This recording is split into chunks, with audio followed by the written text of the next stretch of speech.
ये गाना तो तुमने सुना ही होगा। है मेरे वतन के लोगों, जरा आंखों में भर लो पानी।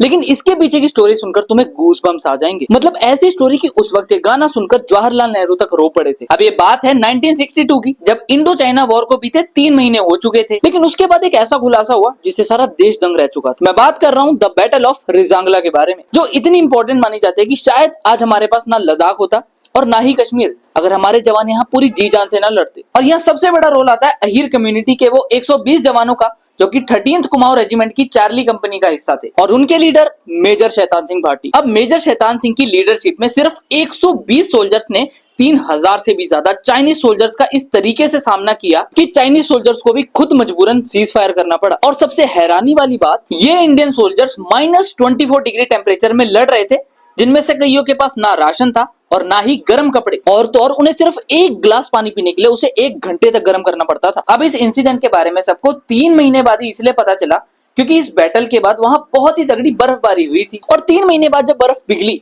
और सोल्जर्स की बॉडी मिली तो किसी को भी विश्वास नहीं हो जो उन्होंने देखा। उन सोल्जर्स की बॉडी ने राइफल्स को इतनी टाइटली पकड़ रखा था कि उनकी उंगलियां तक काटनी पड़ी थी राइफल से अलग करने के लिए। और बस इसी स्टोरी पर आधारित एक मूवी सिनेमाज में रिलीज होने जा रही है जिसका नाम है 120 बहादुर। और इस मूवी का एक सर घुमाने वाला फैक्ट सुनो, इस मूवी में स्टार कास्ट के अलावा जो भी सोल्जर्स दिखाए गए हैं उसमें से काफी सारे असली सोल्जर्स हैं, जिसमें लीड रोल फरहान अख्तर कर रहे हैं, जिन्हें हम सभी भाग मिल्खा भाग मूवी से जानते ही हैं। बाकी 21 नवंबर को ये मूवी सिनेमाज में आ रही है, तो जाकर जरूर देखना, और ऐसी अमेजिंग स्टोरीज के लिए फॉलो सब्सक्राइब कर लेना।